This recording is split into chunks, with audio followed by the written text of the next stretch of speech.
The Holy Gospel according to St. Matthew, the 5th chapter. Glory to you, O Lord. When Jesus saw the crowds, he went up the mountain, and after he sat down, his disciples came to him. Then he began to speak, and taught them, saying, Blessed are the poor in spirit, for theirs is the kingdom of heaven. Blessed are those who mourn, for they will be comforted. Blessed are the meek, for they will inherit the earth. Blessed are those who hunger and thirst for righteousness, for they will be filled. Blessed are the merciful, for they will receive mercy.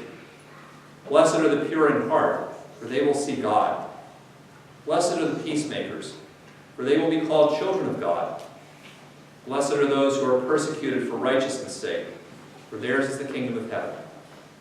Blessed are you when people revile you and persecute you and utter all kinds of evil against you falsely on my account. Rejoice and be glad, for your reward is great in heaven. For in the same way they persecuted the prophets who were before you. The Gospel of the Lord. Next weekend we are going to be celebrating Veterans Day. And Veterans Day has become more important recently, since in these first years of the 21st century we have seen constant combat deployments of our troops. Regularly, we read about dangers that are faced by our troops who fight to defend us. We have become more aware of the difficulties that veterans face even after their time of military service is over. And sometimes we find out that our troops are in danger in places that we didn't even know they were deployed. And so remembering and honoring veterans, both living and dead, has become a real issue in our daily lives, and not just on Veterans Day. Recently, I was reading an op-ed piece by a retired Marine colonel. He was commenting on a number of issues related to military service. But at the end of the piece, he made the comment that if we are really going to honor and to respect our veterans, those who have fought for and defended us, then all of us as Americans need to be committed to making our country, our democracy, and our community something that is worth fighting for and worth defending. That is, it's not just enough to say, well, thank God that we've had people who have fought for and defended us, and then, fly the flag and get on with our nice 3-day weekend. Instead, he's making the point that honoring veterans means being people who contribute each day to making our country a place and a community worthy of being fought for, worthy of being defended. I thought that was a really good point. And it's a point that resonated with me as I was thinking about All Saints' Day. Because often, I think that the way that we look upon the saints, sort of, the veterans of our faith, is in some respects often the way the colonel was worried that we looked upon veterans. That is, we think about those who have fought the good fight of faith, who have endured suffering and hardships to pass on the message of Jesus to us. And we think and we say, thank you, God, that others were willing to take the heat. And then we light candles, and we sing hymns, and we go about our business as usual.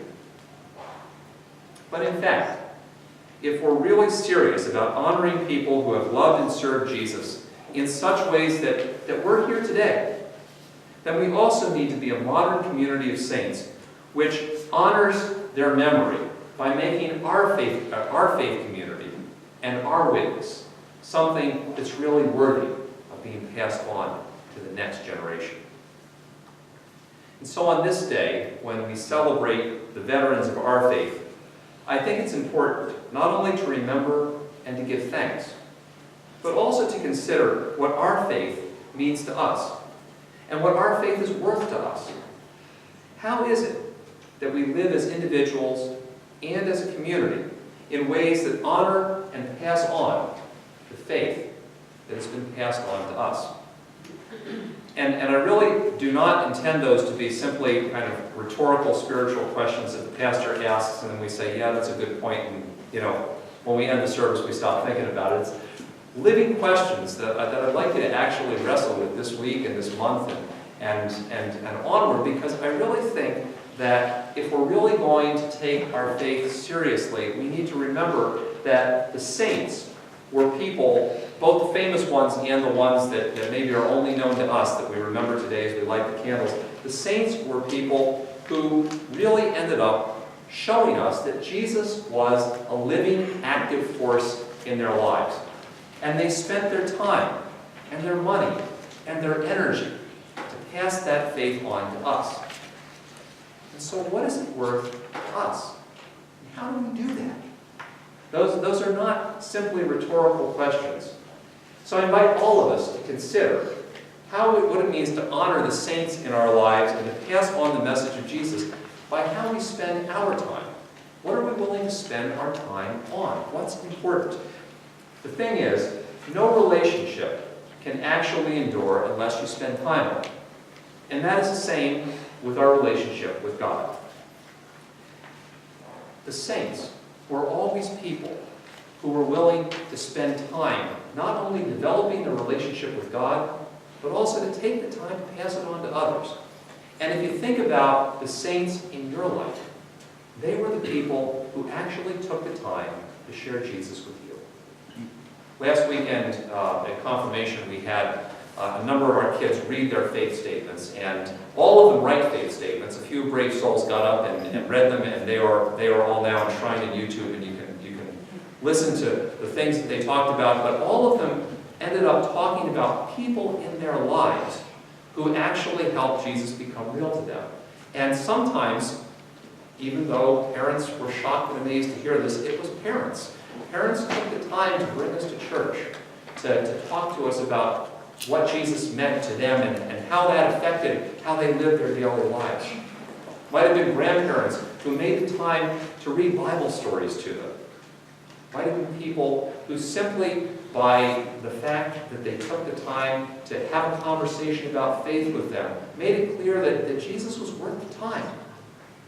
And that means that if we're going to really honor the saints in our lives, how is it that we spend our time to develop that relationship with Jesus in our lives? What's worth spending our time on? And what kinds of time is worth taking to show that in the lives of others? Not a rhetorical question, but one that actually should cause each of us to think, what is it I spend my time on? And how is it that the way I spend my time shows Jesus to others in my life? That really is about honoring the saints. It also means that to honor the saints, we've got to think about how is it that we spend our money? What's worth spending our money on? In our culture, what we spend our money on really does show what we value. We sometimes miss this point when we read things in the Bible because a lot of the economies of the Bible were based on barter systems. You know, you give me a goat, I give you a sheep. I trade my service for your service, or things like money was the sort of thing that you used just occasionally when you needed to make up the difference. But in our economy, we barter our time for money, and then how we spend our money shows really what we value. And so the question always has to be for all of us, what's worth your money? You're going to decide how every dollar you make gets spent or saved or given. What's worth it? We sometimes think about the saints as people who just sort of lived holy lives off on a mountain someplace, and it wasn't really about anything. They didn't really have to deal with running kids to soccer practice or whether they were going to give to the church or anything like that. But in fact, the people that were saints, it did cost them money too. Churches are around because saints gave money. Schools and nursing homes and Lutheran social services and seminaries and all kinds of those things happen because the saints said Jesus is important enough not simply to fold my hands and pray, but because I've got to put myself and my money into this. So what's worth our giving? The insert that I told you about at the beginning of the service shows Prince of Peace's budget and what we spend money on, and that ministry view is this is what we spend for worship and for learning and to help care and serve us. I invite you to think about what your giving is worth to you. Which of those things are most important? what, in fact, is all of your money worth? Because every single one of us is going to spend every single dollar we have, or save it or give it. And being part of honoring the saints means that we're going to think about what it is that's most valuable to us. Not a rhetorical question, but one that we're all going to make one way or the other, whether we think about it or not. So put bandwidth into that. And that's the other thing I think that's important about honoring the saints, is asking ourselves what we're going to put bandwidth into.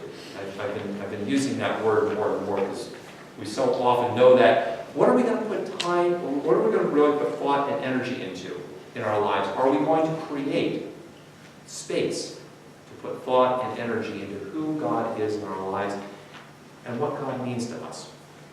One of my biggest concerns spiritually for people today is that we live such chaotic, hectic, fractured lives that we don't have time to put bandwidth into anything. We go from one thing to the next thing to the next thing. We read one headline and immediately we're on to something else. Part of honoring the saints is to remember that the saints figured out some kind of way, because really, life has always been chaotic and crazy. It's worse maybe for us, but it's always been that way. Saints were people who were able to carve out some time and say, you know what, I've got to figure out who God is in my life, and actually take time to contemplate the meaning and mystery of who I am and who I am as God's child. Are we willing to carve out that bandwidth in our lives? And the importance of that is not simply that someday somebody says, oh, you're a holy person, you've got a little halo on your head, or silly stuff like that. But as we do that, we develop a deeper confidence in God's presence and God's help in our lives, even and especially in situations where we don't really know the answer and we don't know how it's all going to turn out. But if you got the confidence that God's really there with you because you've actually put some bandwidth into thinking about your relationship with God, it is easier for you to be able to show Jesus to others. I think that some of the witness that I have made in my life, and it hasn't always been good, I admit that, but some of the stuff that has come out of my mouth that's been most important probably for some people has not been the stuff that I learned in seminary. Lots of you know I'm a theology geek, and I have all the words, and I know all the theories, and blah, blah, blah, blah, blah. But sometimes the best witness that I've ever done is when I've talked to friends of mine or people that know me, and they know I'm a pastor, and they don't go to church, and they're unclear on the whole God thing anyway. But they're like, why are you doing this? And I go, you know what? Because I actually do believe in God, and I do still believe God's with me, and God wants me to do this. And it's not to be judgmental on them, and it's not to be, holy with me, or I'm not sure exactly what I'm doing either, but that core witness that, I really do believe this stuff, and I really do believe in God's presence. In your lives, if you have seen somebody that you can say, that person's a saint, I know that person somehow was deeply connected to God, it's because they somehow were able to say, in spite of all of the contradictions, in spite of all the craziness, in spite of everything else, I actually somehow know God is living and present in my life. That's the kind of thing that shares Jesus with others. And if you can be the kind of person that does that in the life of somebody else, then that's a way of honoring the saints, more than singing the hymns and just saying thank you to God. And that's what it means for us to be a community of saints today in the world. Because as we celebrate All Saints' Day today, it is great and it is appropriate to thank God for the lives of the saints. It is important to remember their sacrifices, and it's good to honor all the stuff that they did to help us know Jesus. But it's even more important to hear through that God's call in our lives to be saints in our own day and age. And we do that each day when we become people who invest ourselves in our own connection with Jesus. We do that each day when we're willing to invest our time, our money, and our bandwidth into sharing Jesus with others. And we do it each day when we remember that the living presence of Jesus is just as strong and just as real for each one of us as it was for the lives of any of the saints who came before us.